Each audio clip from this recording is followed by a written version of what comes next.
Oh, Gracie's here. And then, so, just Kendra's not here. Okay, we're good. All right, we can head out. Let's roll. Out there. And my grandfather loved doing pottery. He was sort of possessed by it, I guess. He loved doing it.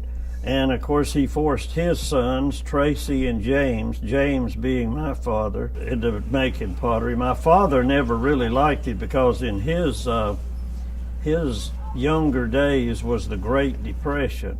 And he said he had never done so much hard work for nothing as he did making pottery during the Great Depression. This bat is not perfectly symmetrical. So this bowl's going to be a little bit out of whack, but I'm going to show you a technique that works really good to disguise any kind of inconsistency that might be in a bowl, and that comes in handy when you first start playing in mud like we are. But he had the attitude that this was something that had been in our family for, he would have been the fourth generation of Lux to make pottery, and that my brother and I needed to be exposed to it and see if we liked it.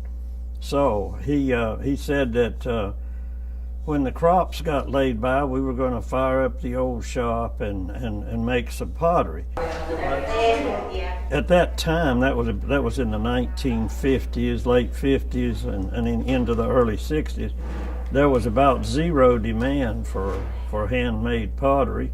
And so what we did mostly was make some flower pots. You could sell flower pots to nurseries and the like.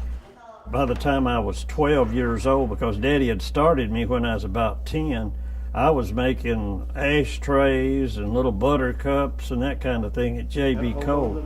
Sometimes I would turn as many as 200 in a day, but I had to have somebody to keep me balls of clay, and that would have been Callie Cassidy.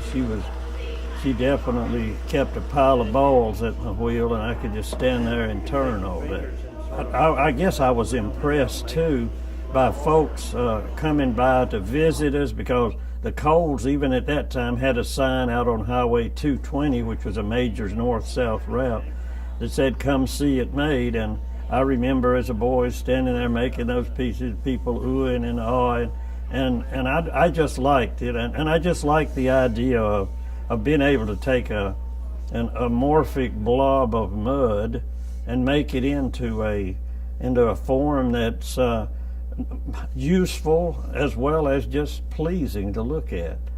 Right, I was going to say the one thing that probably most potters like to brag about is how thin they can turn a piece.